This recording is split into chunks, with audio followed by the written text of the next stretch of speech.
O Lula tem tentado se aproximar do povo evangélico de qualquer maneira, mas não adianta. Não existe comunhão entre luz e trevas. E a arma que ele tem usado agora, que eu acho que na cabeça da esquerda seria infalível, foi usar a arma secreta, a Janja, que está gastando o dinheiro do pagador de impostos para viajar Brasil afora para falar às mulheres evangélicas. É gastar porque deve estar se hospedando nos hotéis mais caros desse Brasil afora e aproveitando, fazendo umas comprinhas que ela gosta muito bem. Mas também, quem é que não gosta de fazer umas comprinhas, não é? Mulherada, só que com o próprio dinheiro e não com o dinheiro do povo. E antes de soltar aqui a matéria dos militantes de plantão da Globo News, que vai mostrar uma fala do Lula que ele diz o seguinte: o povo evangélico não é contra nós é que não sabemos conversar com eles. E também vai mostrar um encontro do bispo Samuel Ferreira com o Lula. Bom, se esse encontro foi para, quem sabe, né, ele falar de Jesus para o Lula.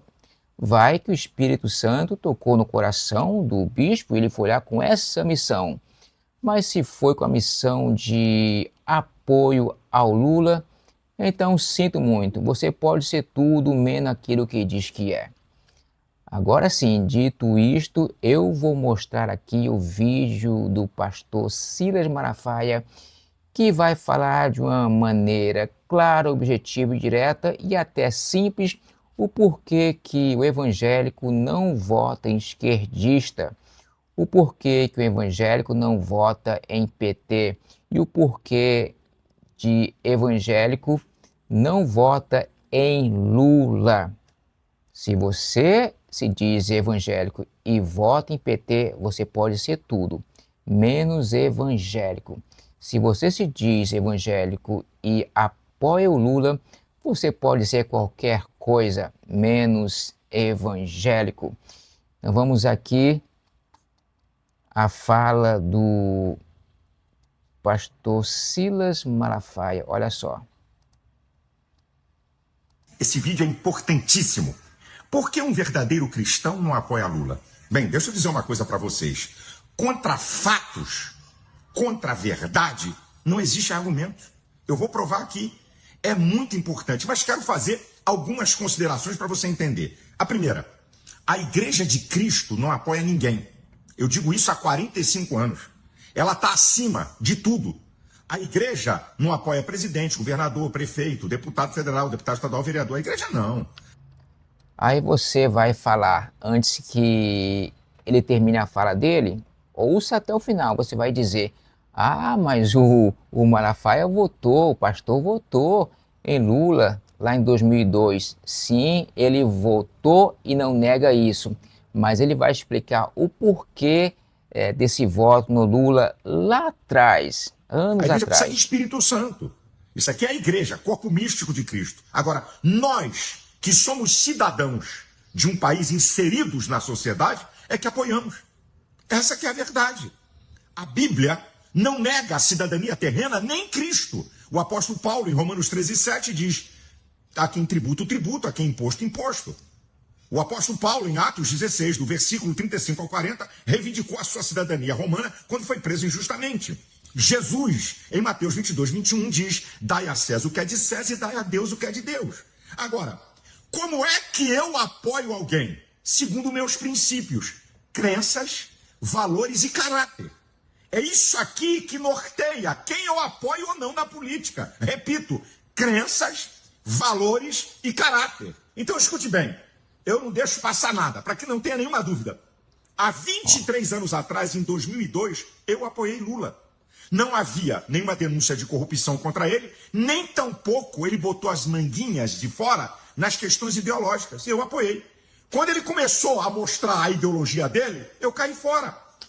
Então tá vendo, não adianta você colocar aí nos comentários ou colocar videozinho do pastor Silas Malafaia naquela época apoiando Lula, orando pelo Lula. Não, não, não, não, não.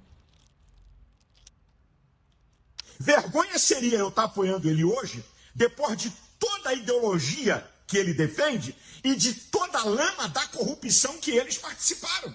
Segundo o ministro Barroso, o governo Lula e Dilma, um dos maiores esquemas de corrupção do mundo. Segundo o ministro Gilmar Mendes, governo de ladrões. E segundo o ministro Alexandre de Moraes, lá na USP, saquearam o país. Vergonha seria eu apoiar hoje Lula. Então, meus princípios, que é formado por crenças, valores e caráter, é que vão me nortear. Então, E assim como o pastor Silas Malafaia não vota mais hoje no Lula por essas questões que ele acabou de explicar, tem muito evangélico que já votou no Lula e hoje não vota mais. Eu, graças a Deus, nunca votei no Lula. por que eu não apoio Lula? Lula, no Foro de São Paulo, em 2023, como presidente, disse em alto e bom som que tem orgulho de ser chamado comunista, que não ofende. Vamos ouvir a fala dele? Ele nos acusa de comunistas, achando que nós ficamos ofendidos com isso. Nós não ficamos ofendidos. Nós ficaríamos ofendidos. Nós ficaríamos ofendidos se nos chamasse de nazista, de neofascista, de terrorista, mas de comunista, de socialista, nunca. Isso não nos ofende. Isso nos orgulha, muitas vezes. Tem orgulho de ser chamado comunista? Não é possível. Não é possível. Como é que um evangélico, como é que um cristão pode apoiar um cara desse? O comunismo é a revolução mais sangrenta da história da humanidade. Matou mais de 100 milhões de pessoas.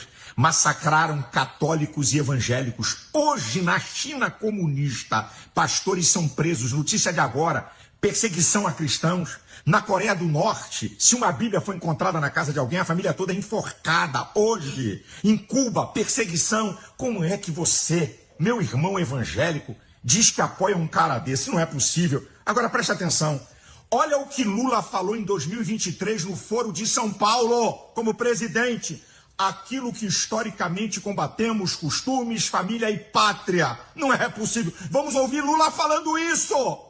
Aqui no Brasil, nós enfrentamos o discurso do costume, o discurso da família, o discurso do patriotismo. Ou seja, aqui nós enfrentamos o discurso de tudo aquilo que a gente aprendeu historicamente a combater, aquilo que a gente aprendeu historicamente a combater, aquilo que a gente aprendeu historicamente a combater. Eu fico com vergonha de ver um irmão evangélico dizer que apoia um cara desse, que combate historicamente família, costumes e pátria, valores inegociáveis da nossa fé, gente. Lula já enganou os evangélicos. Em 2022, escreveu uma carta dizendo que era contra o aborto. Primeiro mês do governo dele, em 2023, derrubaram portarias do governo Bolsonaro que dificultavam o aborto e Lula tirou o Brasil das nações do pacto anti-aborto. Chega de enganar o povo de Deus. Eu quero distância dele. Onde ele estiver, eu quero estar bem longe. Esse cara tem um espírito de engano. Pode usar a mídia, pode usar o que você quiser, Lula. Você não vai mais enganar evangélicos e cristãos em geral. Que Deus abra os olhos do povo brasileiro. Deus abra os olhos dos meus irmãos evangélicos. Deus abençoe você, sua família. Deus abençoe o Brasil. Olha, lamentável do Brasil, você que se diz evangélico falar que vota no Lula, que apoia o Lula. É lamentável. Não é possível. Você não está com os olhos cheios de escamas. Se você vota nele é porque você também comunga dos mesmos princípios e das pautas da esquerda, dos valores do Lula. Não é possível, meu irmão. Sai desse partido das trevas enquanto há tempo para você. Agora sim, vamos aqui ouvir os militantes de plantão da Globo News.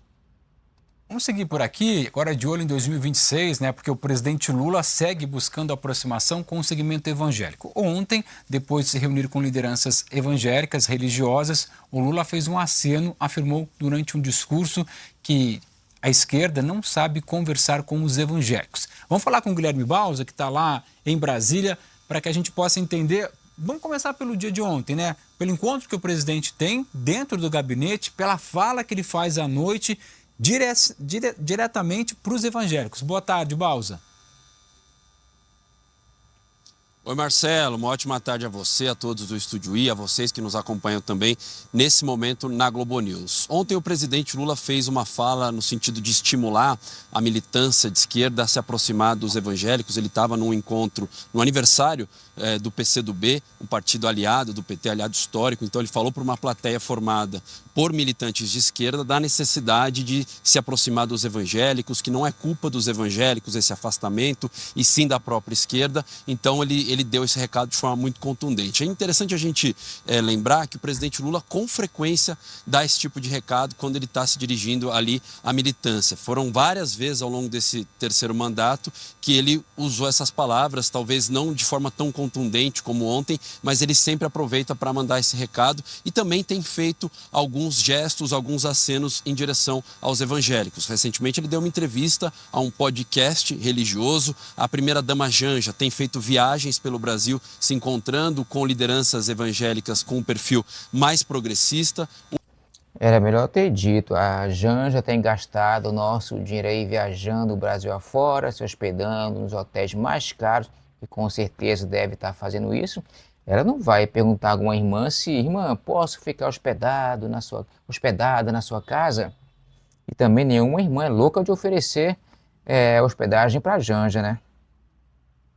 O PT também recentemente fez um curso para orientar a militância, como lidar com os evangélicos. Curso? Não sabia que existia isso não. Curso para saber como lidar com os evangélicos, como conversar com os evangélicos, como estar no meio dos evangélicos. Tem curso para isso? Não sabia.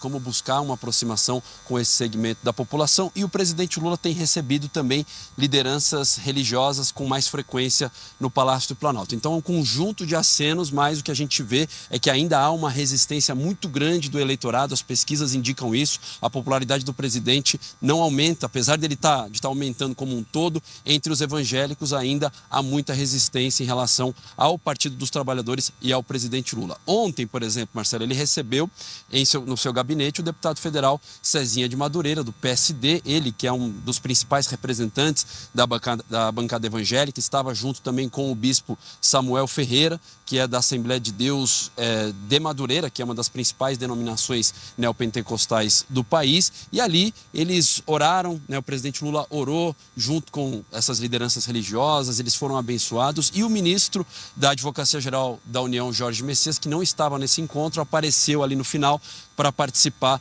enfim, desse ato, enfim, desse encontro que aconteceu no gabinete do presidente Lula. O tema não foi só esse, tinha um interesse ali também envolvendo cargos do PSD no governo, mas ficou essa imagem e isso foi compartilhado pelo próprio presidente nas redes sociais. Ele fez questão de divulgar essas imagens dele orando e junto com essas lideranças religiosas. Em relação ao Jorge Messias e toda a discussão da indicação para a vaga do Luiz Roberto Barroso, ele continua sendo o favorito, né? Há um entendimento no entorno do presidente Lula que uma eventual, em se confirmando essa indicação para o Supremo Tribunal Federal, é algo que pode ajudar a melhorar a interlocução, a imagem do presidente Lula com os evangélicos, uma vez que o Messias é evangélico, praticante, ele é da Igreja Batista, então é um ponto a favor. O Jorge Messias é evangélico da Igreja Batista? É muito fácil dizer que é evangélico, hein? Favor do Messias nessa disputa com o senador Rodrigo Pacheco. Aliás, Marcelo, vamos aproveitar aqui para dar uma temperatura dessa discussão. Não deve ter anúncio hoje. O pessoal aqui do Palácio da Presidência da República saiu agora há pouco dizendo que não deve ter nenhum anúncio hoje. Tinha uma expectativa muito grande para esse anúncio desde ontem, mas hoje não deve acontecer e também no fim de semana. A tendência é que fique para o começo da semana que vem, mas é claro, a gente segue aqui no Palácio da Alvorada acompanhando as movimentações. Mas vamos acompanhar exatamente o que o presidente Lula falou nesse discurso ontem à militância do PCdoB, a militância de esquerda, sobre a relação com os evangélicos. Qual é o projeto que nós vamos apresentar a esse país Quando é que nós vamos deixar de dizer que os evangélicos são contra nós? Evangélicos não é contra nós nada. Nós é que não sabemos falar com eles. Nós é que não sabemos discursar com eles. Então o erro está na gente, o erro não está nele, gente. Então esse é o desafio. Ministério Madureira. Vou pedir aqui para que a gente possa colocar, vou pedir uma licencinha um pouquinho para o Valdo, para que a gente possa colocar aquelas fotos específicas do encontro de ontem do presidente Lula. Aqui, ó. Eu fui atrás de entender como é que foi isso. Essa foto aqui é boa para a gente entender. Aqui a gente está tendo o deputado Cezinha, né? Na verdade, eu queria até outra foto para perguntar o seguinte para você. Quando você vê essa foto do Samuel Ferreira junto ao Lula, o que é que você pensa? O que é que te vem à mente? Claro que a gente não está aqui para julgar ninguém, mas se todo político que se diz que quer se aproximar do povo evangélico, ora, o único intuito é voto. Se a gente não analisar algumas questões, daqui a pouco o povo evangélico está recebendo ali na igreja, até colocando no altar qualquer um, sem saber dos seus princípios, dos seus valores, dos seus projetos. Assim não dá. Temos que ser espertos. Que inclusive Cezinha de Madureira, que é do PSD de São Paulo, e também o bispo Samuel. O que eu entendi que aconteceu? O presidente Lula já tem uma aproximação há algum tempo com o bispo Manuel, que é o fundador da Assembleia de Deus de Madureira. E aí a esposa desse bispo morreu no início desse ano, o presidente Lula tinha até feito uma declaração, ali um aceno, e eles teriam deixado esboçado o encontro. Como o bispo tem 94 anos, o que aconteceu? O presidente Lula não conseguiu encontrá-lo hoje, né? Pronto. O presidente Lula não conseguiu encontrá-lo porque ele não conseguia ir a Brasília, tem uma idade mais avançada e estaria ali um pouco debilitado. Então, foi o bispo Samuel Ferreira, que seria ali, né, um segundo, terceiro na hierarquia. E aí, então, eles é que teriam intermediado esse encontro. E aí o presidente Lula teria aproveitado para chamar o Messias, né, e também para chamar a Gleice Hoffmann. Mas não quiseram deixar claro, Flávio Oliveira, se foi o Messias que intermediou ou se foi o presidente Lula e chamou ele também. Certo é que Messias está ali como favorito para entrar no Supremo Tribunal Federal, e a gente sabe que esse eleitor evangélico é o que o presidente Lula tem muita dificuldade de conversar, e aí quando ele está na bola da vez, ele aparece ao lado do presidente e nessa cena aqui, orando junto com os evangélicos dentro do gabinete do presidente. E tem um outro elemento concreto, que é o fato de o ministro AGU Jorge Messias ser a presença, a representação do governo Lula em atos relacionados ao mundo evangélico. Pelo menos 2 marchas para Jesus nos últimos anos teve a presença do ministro Messias, inclusive discursando. O presidente da República é um evento grande em São Paulo, vocês vão lembrar de muito impacto, né? Com presença de artistas, com presença de lideranças políticas, e quem tem representado o governo Lula é o ministro Messias. Então, assim, nada disso é aleatório. Ele já tem digamos assim, um mandato para isso, para essa interlocução, e, obviamente, foi convocado porque é uma figura que se insere nesses interesses políticos do governo Lula, do presidente Lula, numa campanha de reeleição. Desde a campanha de 2022, que nós temos testemunhado as tentativas e muitos erros de aproximação de Lula e do PT com o mundo evangélico. Na maior parte das vezes, isso aconteceu quase na reta final ali das eleições, né? Não é um processo contínuo. Chama-se uma reunião às vésperas do primeiro turno ou durante o segundo turno, se convocam líderes evangélicos, representantes dessas religiões à esquerda, né, do campo progressista, que é minoritário, mas é uma tentativa de fraturar uma hegemonia, um domínio que se relaciona com o campo mais conservador, mais à direita da política.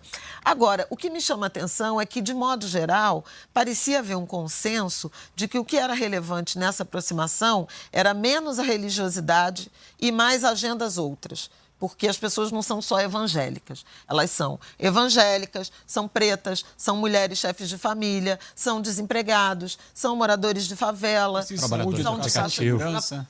Entende? Então, Esqueceu de dizer, são brancas. seria uma tentativa, até aqui, o que se via era uma tentativa de aproximação a partir dessa agenda da luta por direitos, dos direitos sociais, dos debates de políticas públicas que interessam a esse campo. E você vê muita sobreposição, principalmente em relação a mulheres negras, por exemplo.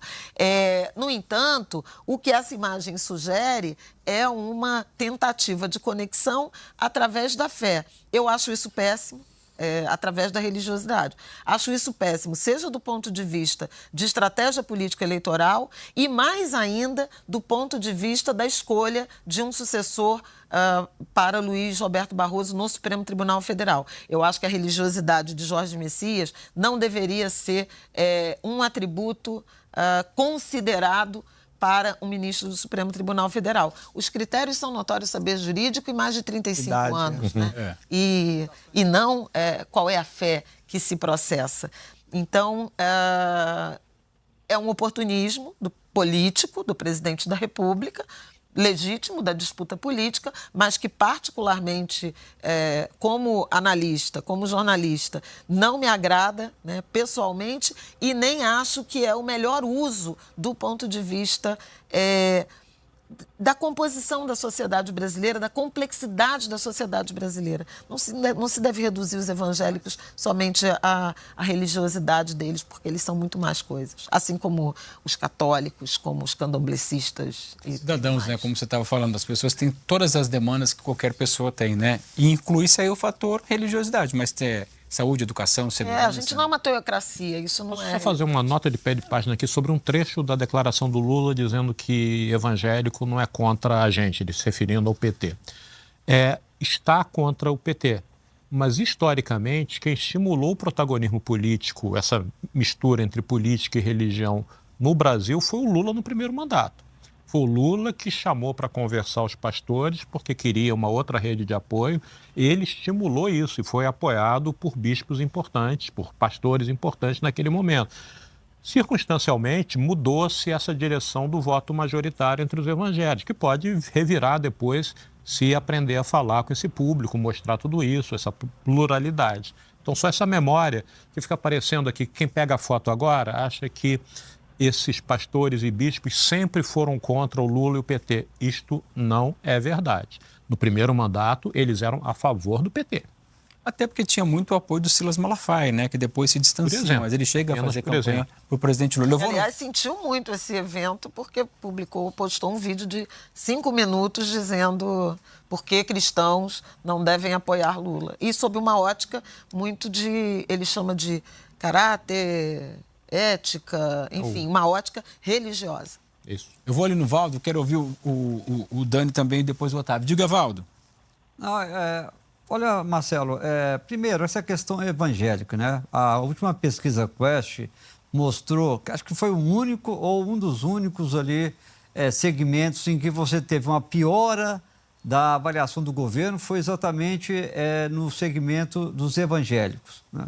Os outros, católicos, renda, região, tudo você teve uma melhora. No caso dos evangélicos, não. Então, por mais que realmente a gente não deva, e eu também concordo com a Flavinha, não se deve misturar religião com governo, somos um governo laico, é claro que pensando em eleição, você tem de trabalhar isso, não adianta, né? Vimos aí na eleição passada que Lula conseguiu melhorar o seu desempenho eleitoral entre eleitores evangélicos a partir de um momento em que ele teve uma comunicação específica para esse grupo. Então, não adianta também imaginar que, olha, eu vou deixar, esse é o Estado laico e eu não vou ter uma comunicação para esse segmento. Tem de ter, né? Faz parte dos grupos da sociedade brasileira e você tem que ter uma atenção para esse público. E o Lula está certo. O PT não sabe conversar com esse segmento do eleitorado, apesar de ter ali a Benedita da Silva, o Jorge Messias, outros ali que falam, que professam a fé evangélica. É inacreditável que alguns ignorantes ainda dizem que religião e política não se mistura, não dá certo. Olha, gente, nós somos evangélicos, mas somos cidadãos inseridos em uma sociedade.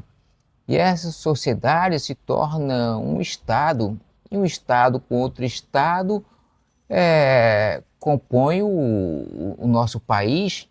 Então, e quando eu falo aqui de ignorante, não é que a pessoa é burra, eu não estou dizendo isso. Ignorante é a pessoa que não gosta de ler, que não vai em busca da informação e que não está nem aí para nada. Muita gente até diz, não quero saber de política. Gente, que negócio é esse que não quer saber de política? É a política que dita a nossa vida, que vamos pagar de impostos, como vamos viver, ela que dita tudo. Dito isto, eu finalizo aqui, fiquem todos com Deus e fui.